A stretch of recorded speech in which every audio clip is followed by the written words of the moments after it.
Мұнайлы мәдениет үйінде 400 жүйріктен озып шыққан 190 өнерпаз көрерменнің құлақ құршын қандырды. Еш жерде шырқалмаған әндер орындалып, көптің көңілін сергітті. Фестивальдің мақсаты да сол, жаңа есімдерді шығару, тың туындылармен таныстыру.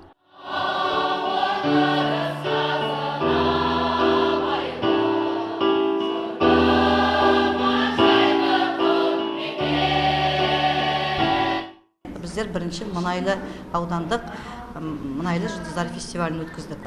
16 жастан жоғары, соның ішінде біз положениеда келген әр номинация бойынша өзімізге өнерпаздарды таңдап алдық.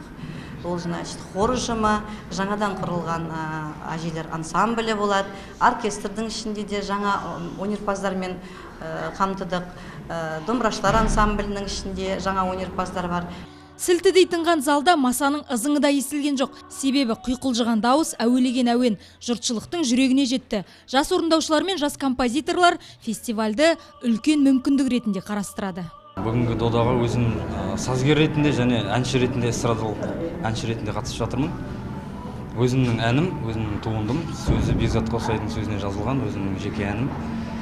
Бұл патриоттық тұрғыдағы ән болып келеді. Фестиваль аясында Экспо 2017 шарасына арналған қолөнер көрмесі өтті. Онда жас таланттардың көркемөнер туындылары да қойылды.